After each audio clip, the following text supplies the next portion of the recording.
Greetings, everybody. Welcome back to Weekly Wildlife Wisdom. So far, I've been your host, Zero Yeti, and apologies if you can hear stuff in the background. For some reason, at 10 o'clock in the morning, they're having a football game that's being announced over live speakers. And I live across the street from the school currently. Anyway, without further ado, let's get into it. With the first animal week being the pink skunk clownfish, or Amphiprion paraderidion, also known as the pink anemone fish, the salmon clownfish, the white banded anemone fish, or the pink clownfish. It is a species of clownfish that is widespread from the waters around Australia, throughout the Malay Archipelago and Melanesia, and up to the Ryukyu Islands of Japan. Here they tend to inhabit brackish lagoons and seaward reefs at depths of up to 125 feet or 38 meters. They are diurnal creatures which live in small groups led by a dominant breeding pair. Like all anemone fishes, they form symbiotic mutualism relationships with sea anemones, and they are typically unaffected by the stinging tentacles of the host. Pink skunk clownfishes are known to be hosted by sea bay, magnificent long tentacle, and giant carpet anemones, and unusual for clownfish. Pink skunks are also known to share their anemones with other species of anemone fish, such as nose-stripe clowns and Clark clownfish. Pink skunk clownfish are also notable for being the only clownfish that primarily feeds upon algae, although they may also eat plankton, worms, and tunicates. Reaching 1.8 to 4 inches or 4.6 to 10 centimeters in length, their body is pink to peach in color, and they have a white stripe along the dorsal ridge with white head bar running vertically just behind the eye. As with most species of clownfish, pink skunks are born male, and the largest in the group changes their sex to female, with the second largest becoming the dominant male. In a year, a mated pair will produce 2,000 to 4,000 eggs, which once hatched, will leave the host anemone and become platonic, drifting with the currents as they grow in size. Under ideal conditions, a pink skunk clownfish may live upwards of 20 years. And next up is Chrysemys picta, also better known as the painted turtle, is a species of turtle endemic to North America, and they have the largest range of any North American turtle, being found from southern Canada and northern Mexico, and from the Atlantic to the Pacific coasts. They have also been introduced to Germany, Indonesia, the Philippines, and Spain thanks to the pet trade. They tend to inhabit ponds, marshes, swamps, creeks, lakes, and wetlands, as well as brackish estuaries and slow-moving rivers. At up to 5,900 feet or 1,800 meters in elevation. Excuse me. They often prefer waters with soft, muddy, or sandy bottoms, good basking sites, and dense aquatic vegetation. Chrysemys picta sports three distinct subspecies.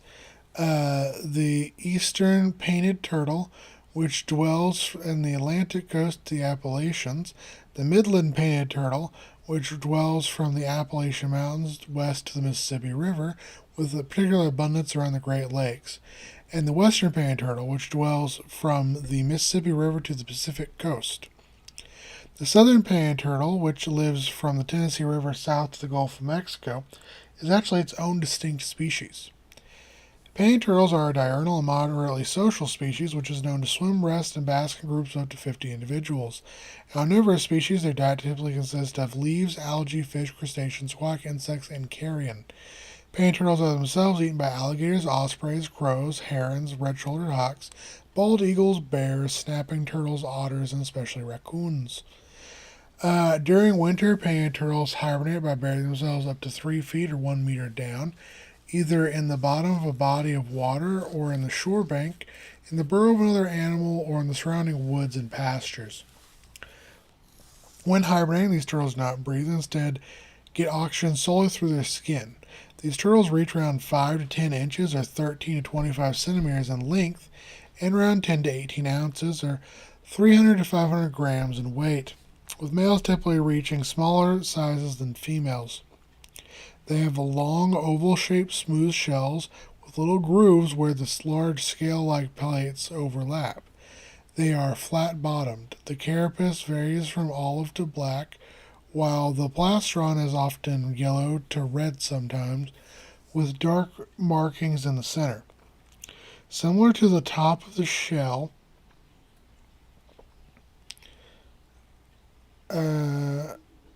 noticing? Sorry, I'm also really tired. The turtle's skin is olive to black and with red and yellow stripes along its neck, legs, and tail. They have very distinctive heads, and their face only has yellow stripes with large yellow spots and a streak behind each eye. The chin and two wide yellow the chin on the chin there is two wide yellow stripes that meet at the tip of the jaw. As with other pond turtles, painted turtles' feet are webbed to aid in swimming. Uh, Painted turtles mate in spring and autumn, and after mating, females will dig several burrows on land where she will lay up to 5 clutches per year, including 4 to 15 oval soft shelled eggs. After a 72 to 80 day incubation, the hatchlings emerge, and our generations of painted turtle live upwards of 55 years. Next up is the lion's mane jellyfish. Cyanide capillata, also known as the giant jellyfish, the Arctic red jellyfish, or the hair jellyfish, is a species of large jellyfish which inhabits the cold boreal waters of the Arctic, North Atlantic, and Northern Pacific, where they are especially abundant in the English Channel, Irish Sea, North Sea, and Western Scandinavian waters. Lion's mane jellyfish remain mostly very near the surface, typically diving no more deeper than 66 feet or 20 meters.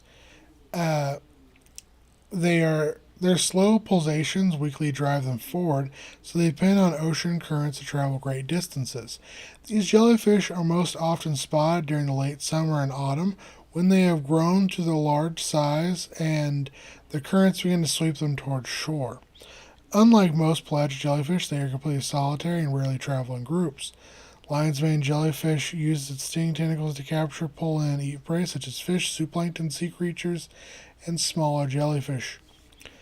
Lion's mane jellyfish are themselves eaten by seabirds, sunfish, other jellyfish species, and sea turtles, particularly the leatherback sea turtle. Lion's mane jellyfish are named for their showy trailing tentacles reminiscent of a lion's mane. They can vary greatly in size from a bell diameter of just 20 inches or 50 centimeters to upwards of 6.5 feet or 2 meters, with tentacles reaching up to 120 feet or 36.6 meters in length, making them amongst the longest animals on Earth. They vary in coloration from orange to tan to red, and while most jellyfish, such as the moon jelly, have a circular bell, the bell of the lion's mane is divided into 8 lobes, resembling an 8-pointed star. Each lobe contains 70 to 150 tentacles, arranged into 4 fairly distinct rows. Along the bell margin, there is a balance organ, which helps jellyfish orient itself. From the center mouth extends broad frilly arms with many stinging cells called cyonocytes. And closer to the mouth, its total number of tentacles is around 1,200. Like other jellyfish, lion's mane are capable of both sexual reproductions in the medusa stage and asexual reproduction in the polyp stage. Lion's mane jellyfish have 4 different stages in their year-long lifespan, including a larval stage, a polyp stage, a euphoria stage, and a medusa stage. Next up is Chelidandra serpentine, more commonly known as the North American snapping turtle, or the common snapping turtle. It is a species of large freshwater turtle in the family Salandriidae, which its natural range extends from southeastern Canada to southwest New Mexico, and as far east as Nova Scotia and Florida. 3 species of Salandra and the larger alligator snapping turtle of the genus Macrocheles are the only extant chelandrids, a family which was once widespread around the Earth, but is now restricted to the Americas. Through the pet trade, common snapping turtles have also been introduced to Italy and Japan. They tend to avoid particularly deep lakes or rivers, preferring shallower waters of streams, ponds, swamps, and estuaries. They are generally solitary omnivorous ambush predators and scavengers, which feed primarily upon aquatic plants, carrion fish, invertebrates, amphibians, snakes, smaller turtles, small mammals, and unwary birds up to the size of young waterfowl. They themselves prey upon by bears, otters, certain large fish, alligators, crocodiles, coyotes, and alligator snapping turtles. In the northern part of their range, snapping turtles may spend up to 6 months hibernating. During such time, they do not breathe and instead absorb oxygen and exchange gases within the water around them. I'm sorry, that's my stomach. Uh, Anyway, they exchange gases through membranes in their mouth, rear, and throat. This is known as extrapulmonary respiration. Although known for their angry dispositions on land, while in water they can be surprisingly docile and curious creatures. In general, common snapping turtles reach around 9 to 20 inches or 23 to 50 centimeters on the shell length and around 10 to 35 pounds or 4.5 to 16 kilograms of weight. Though as this species continues to grow throughout its entire life, exceptionally old individuals reaching upwards of 75 pounds or 34 kilograms are not unheard of. This species mates from April through November. After mating, a female will travel overland to find sandy soil in which she can lay her eggs. After often some distance from the water, she will dig a hole and deposit 25 to 80 eggs, which will hatch after a 9 to 19 week incubation period. Under ideal conditions, a common snapping turtle will reach sexual maturity around 12 to 20 years of age and live upwards of 100. Next up is Eudieptula novahollandae, better known as the Australian little penguin, the Australian blue penguin, the fairy penguin, the Dijon Yawa digigoyip, or the blue penguin, is a species of penguin native to southern Australia, Tasmania, and the Otago region of New Zealand. They are also occasionally seen as vagrants in Australia, South Africa, and Chile. Australian little penguins are diurnal and social, and they typically spend most of their days in large groups swimming and foraging at sea for food, such as cuploid fish, cephalopods, jellyfish, and crustaceans. Often leaving their nest just at sunrise and foraging for food throughout the day and returning to their nest just after dark. Little blue penguins are themselves preyed upon by long-nosed fur seals, Australian sea lions, sharks, barracuda, foxes, dingoes, cats, ferrets, stoats, white-bellied sea eagles, gulls, squaws, racali, Tasmanian devils, currawags, tiger snakes, and Roseburg's monitor lizards. Reaching just 10 to 13 inches or 25.5 to 33 centimeters tall and 3 to 3.5 pounds or 1.3 to 1.6 kilograms in weight, they are the smallest species of penguin, and like all penguins, they sport wings that have developed into flippers to use for swimming. The head and upper parts are blue in color with a slate gray ear covert fading into the white underneath, from the chin to the belly. Their flippers are blue in color, and the beak is a dark gray to black. The iris is a pale silvery or bluish gray and hazel, with the feet being pink above with black soles and webbing. Immature birds have shorter bills, lighter upper parts, and breeding occurs during the spring and summer when the oceans are most productive and the food is most plentiful. They start the breeding season. Males will renovate existing burrows or dig new ones, which will then show off and display in front of in order to attract potential mates.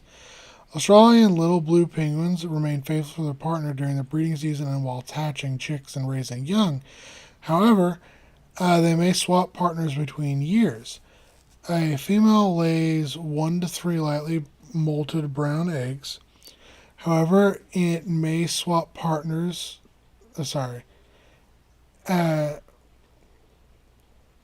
And incubation takes up to 36 days. Chicks are brewed for 18 to 38 days and fledge after 7 to 8 weeks. Both parents share incubation chick rearing duties. The Australian little penguins are the only species of penguin capable of producing more than one clutch per young per season. Under no conditions, a little penguin may live upwards of 25 years. Next up is Cibus capunicus, more commonly known as the Colombian white-faced capuchin, the Colombian white-headed capuchin, or the Colombian white-throated capuchin, is a medium-sized New World monkey in the family Cebidae,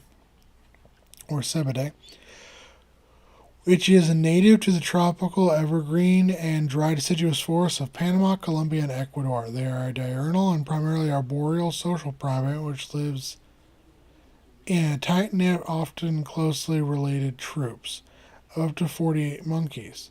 Said troops often centered around a group of siblings, typically siblings and their mates and their offspring, with alliances of females usually leading the troop. There is also typically a dominant male who protects the group from predators and rival troops. He is most likely to mate with the females in the group, although subordinate males also mate with females. These capuchins are also known to regularly travel and associate with spider monkeys and squirrel monkeys. Colombian white-faced capuchins are an intelligent omnivorous species which is known to use sticks, vines, branches, and rocks to reach, break open, and kill nuts, seeds, fruits, stems, leaves, flowers, insects, crabs, mollusks, lizards, frogs, small birds, eggs, and small mammals.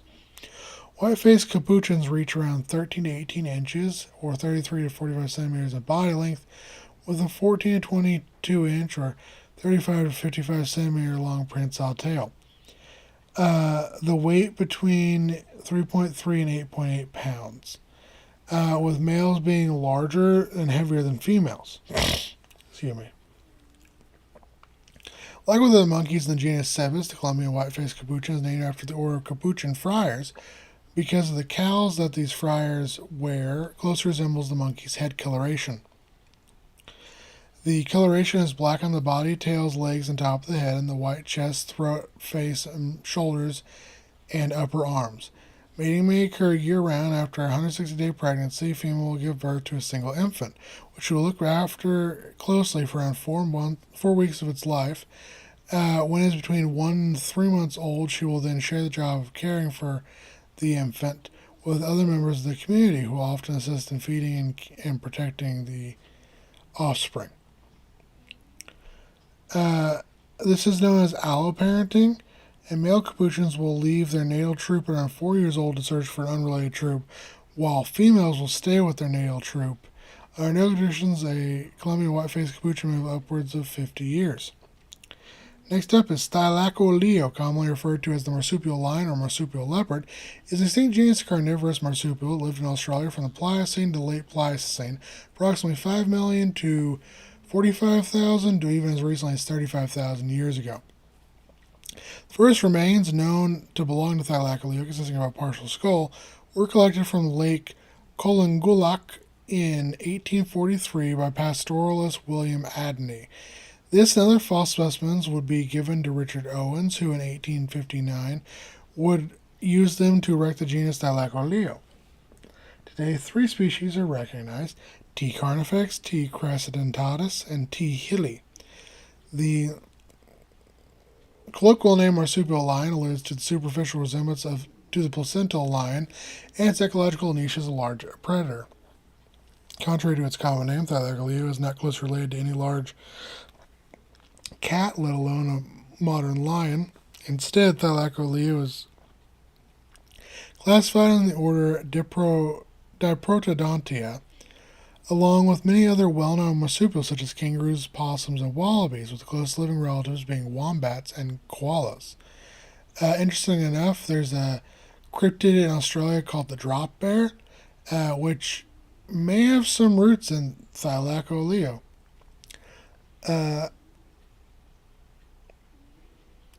Anyway, the small species of Thylacoleo, T. hilli, reach around 15 inches or 38 centimeters tall at the shoulder, around 30 inches or 75 centimeters in body length, around 120 pounds or 55 kilograms in weight, while the largest species, T. carnifex, reach upwards of 60 inches or 150 centimeters long in body length, 30 inches or 75 centimeters tall at the shoulder, at 355 pounds or 160 kilograms in weight, ranking Thylacoleo as not only the largest carnivorous mammal ever known to roam Australia, but also amongst the largest carnivorous marsupials ever known to exist. Most notable feature in Thylacoleo are its hyperconal specialized teeth, with the upper and lower jaws incisors being greatly enlarged in a manner reminiscent of a rodent. The carnassial premolars are also shaped like the blades that provoke a shearing motion. Pound for pound, Thylacoleo had the strongest bite force of any mammal species, living or extinct. Though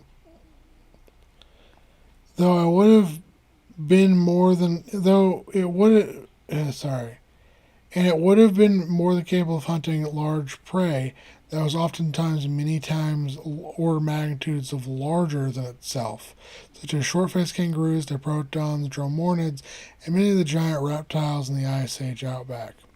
Additionally, Thylacoleo had extremely strong forelimbs and with retractable cat-like claws, a trait previously unseen in marsupials.